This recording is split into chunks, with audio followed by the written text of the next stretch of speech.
Hello everyone, and welcome to episode 45 of the Anatomy of Knitting podcast. My name is Erin and I'm going to be your host. Today is February 27th, 2013, and this is my first podcast of 2013. I'm trying to squeeze it in while I have some napping boys. I've got a pile of stuff to show you, so let's get started. Just to let you know, there probably won't be as much nice editing as there usually is with this podcast, just because I have a little less time now raising twin boys. So let's get started. So, finished objects. I have a literal stack of stuff here that I want to show you. The first thing, I need to grab the first thing that I have on my list, so I will skip it and come back to it. The second things that I have, and this is not in the order that I finished them from the last podcast, unfortunately. I've kind of skipped back and forth with a bunch of stuff on my list here just because I can't exactly remember when I finished everything. But I finished these two objects before the boys arrived. And these are a pattern called the Julian Vest, and this is a pattern by Rhea Budrovich, and it's cute little vests here. It's got, I don't know if you all are familiar with the monkey socks, but it's got that stitch pattern here in the middle. This is a pattern that's done from the bottom up. You split for the front and the back, and then when you split the front, you then split for the right and the left, and continue the pattern there. It was a very well written pattern. I finished this in apparently 4 days for the two of them. It was a very quick knit. I haven't yet put them on the boys, but I think a lot of the things that I knit using the 6-month size, I thought that that it would fit the boys, but it turns out that they're fitting them earlier. I guess my boys are bigger than 3 months, but or maybe my gauge was off. Either way, who cares? They're fitting now. So here's the vest number 1, and here's the vest number 2, and that's the Julian Vest. Super cute. And this was knit in Elan Peruvian Highland wool using US 7 needles. So there's finished objects number 1 and 2. I also knit this pattern by Jennifer Hagen, and it's called Sean, and it's just this cute shawl collared pullover. It too is knit in the Elan Peruvian Highland wool using US 7s. And I wrote down when I finished this one, I finished it December 15th, so plenty of time before the boys arrived. I don't remember having any problems with this, except for attaching the shawl collar. The way you do it is that you do these tabs kind of floating in the breeze here, the front little tabs, and then you sew it down. Or no, you do the whole thing separately, and then you sew the collar down. And I did an okay job. I'm not super satisfied with how it turned out, but you know, it looks good. Or at least good enough for me. This is a pattern that is knit in the round from the bottom up to the armholes, and then you split for the front and the back. There's no shaping for the armholes at all. I believe they called this a drop shoulder sweater construction. I believe that's what it's called. And then you do the seam here at the top of the shoulder, and then with the sleeve, there's not really any shaping until about here, and then you just decrease a couple of stitches to taper it down. And this is a pattern by Jennifer Hagen, who designs under the Fighead Yarnworks design house. So that's finished object number 2.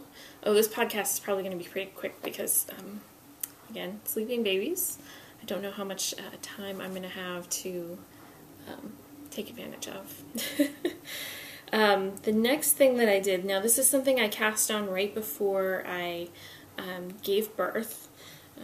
I actually finished it after the boys arrived.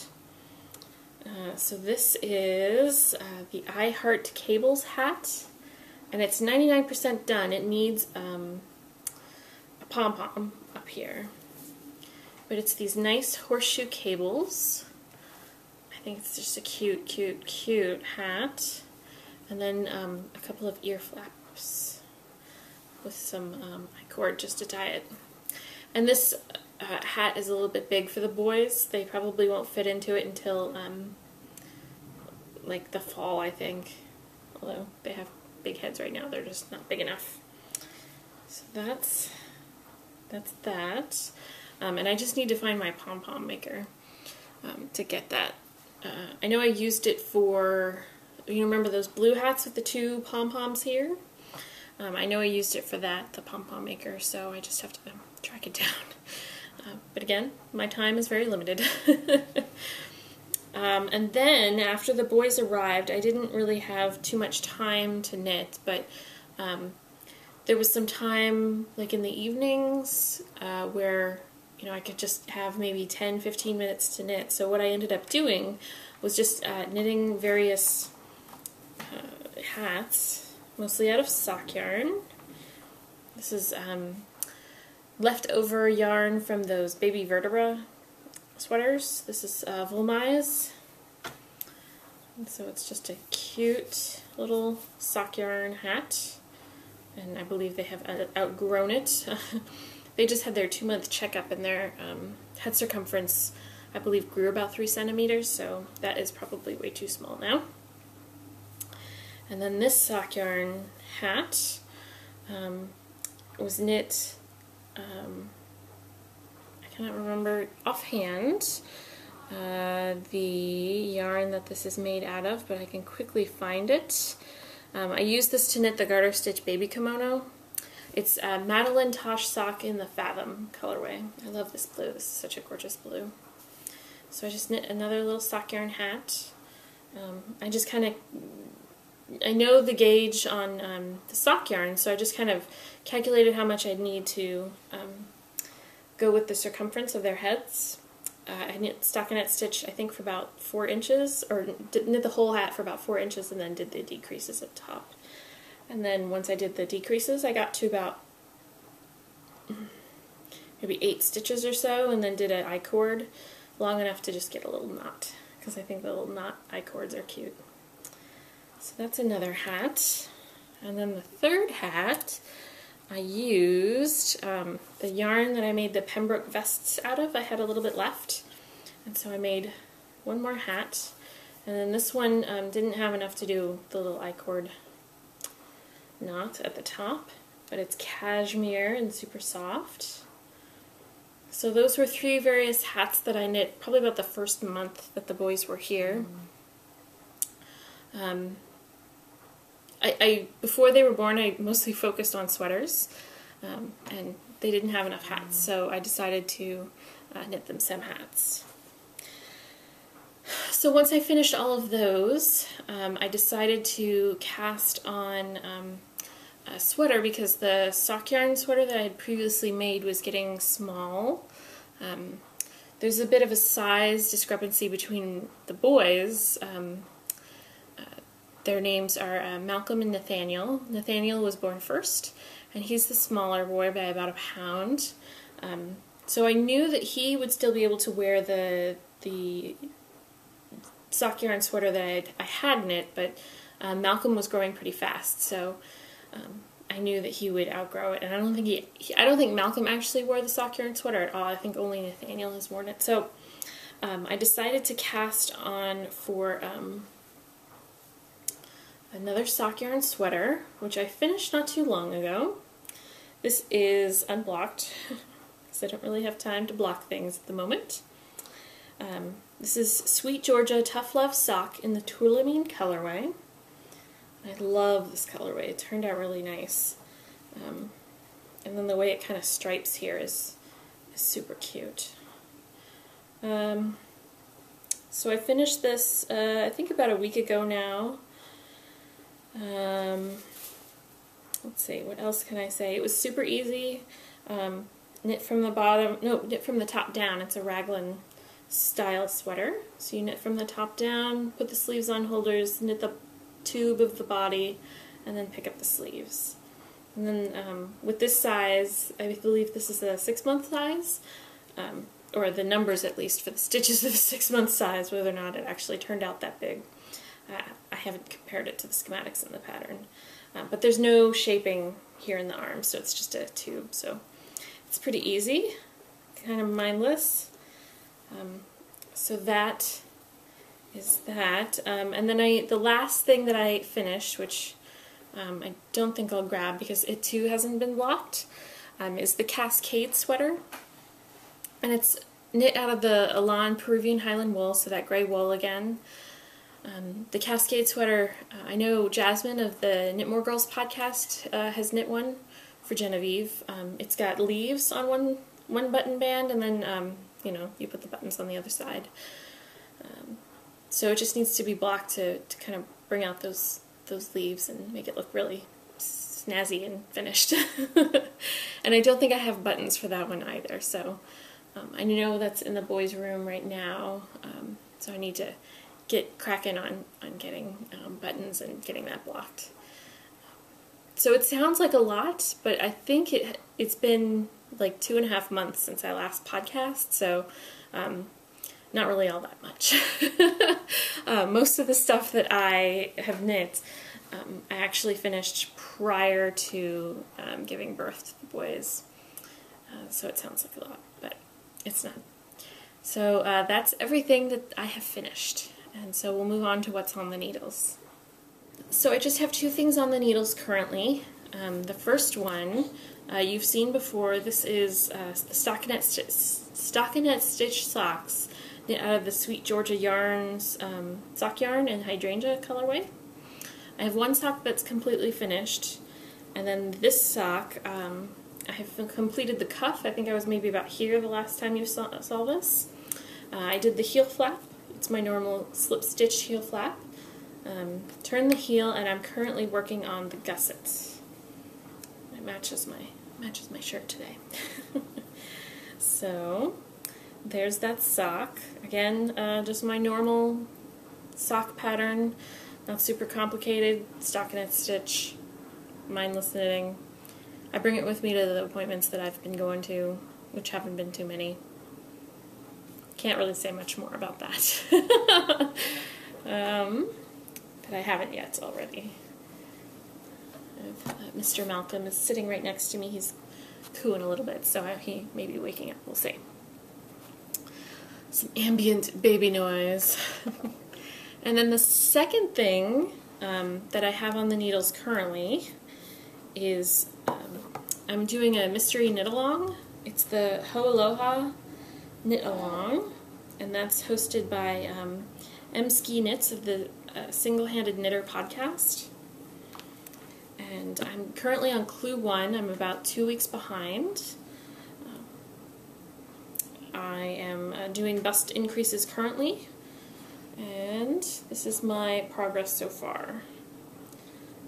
One advantage I think of having these boys and being so behind is that I'm able to see kind of how the sweater is going to turn out and make some design adjustments if I want to, which I think I'm going to. There's a textured stitch pattern that you do kind of on the lower half of your body, which I don't really want to highlight on my body because I'm currently postpartum.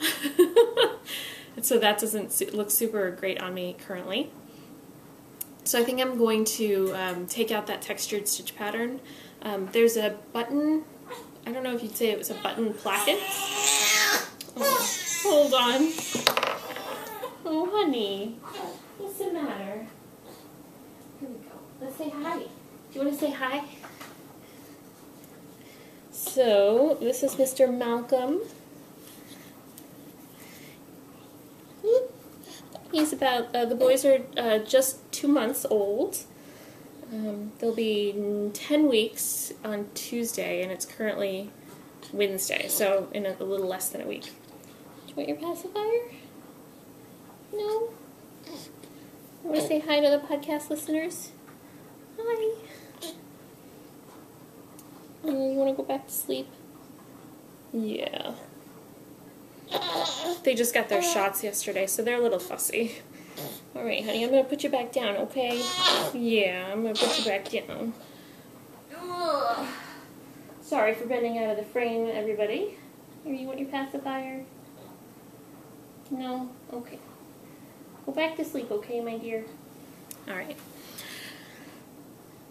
Okay, looks like he's going to be quiet for a little bit longer, but I'll make this snappy. Yeah, so there's a button placket that's going to be on the side, so I'm going to take out that textured stitch pattern. There's Nathaniel making noise now.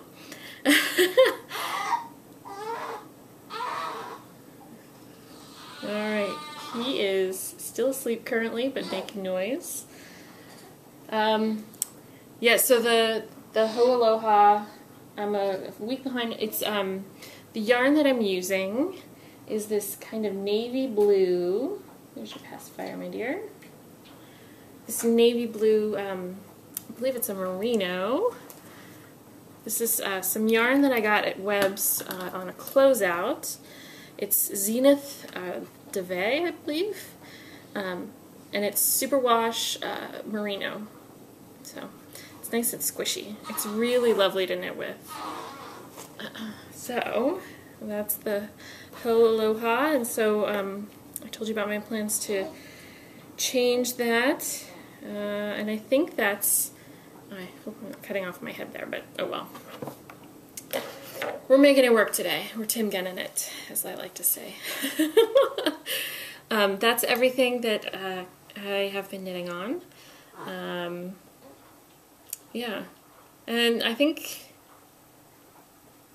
yeah, I'll put in another segment. If you want to hear about the boys and how they were birthed, stick around. Otherwise, I don't know again when I'll record, but I'll do my best to kind of catch some time while the boys are napping, which they are continuing currently. And I'll try and catch a few minutes here and there when I have a fair amount of stuff to talk about. We'll see. So, can't promise when the next podcast is going to be, but if you want to hear about the boys and how they got here, stick around, and that'll be in the next segment. But for those of you who aren't interested, I know not everybody would be, I will see you next time, and happy knitting! Bye-bye! So while I have a few extra minutes, since the boys are cooperating, so the last time I spoke to you all, I was on bed rest because of the mild preeclampsia that I got. I ended up being on bed rest for almost a month. Still making noises here, but we're not melting down yet. And I was being monitored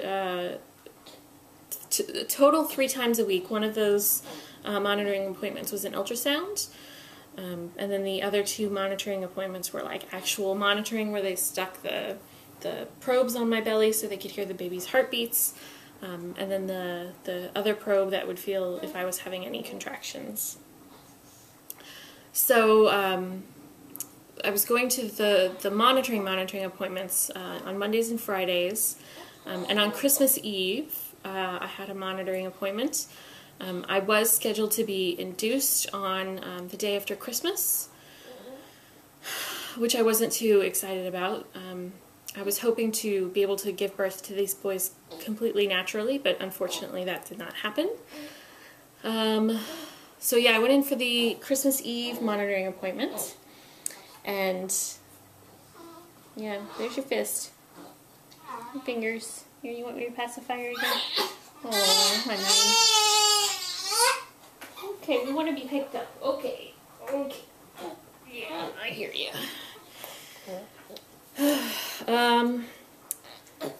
So, Christmas Eve, I went in They have been monitoring my blood pressure fairly frequently. And with that, my blood pressure was up with that appointment. Wasn't completely surprising to me, only because of the fact that it was Christmas, and my family was coming into town, and my brother, unfortunately, I think about 2 weeks before Christmas, ended up having a pretty severe stroke, which he's recovering from. He's doing okay. What? You're asleep, but you're like snoring. I know, honey. Welcome to life with twins.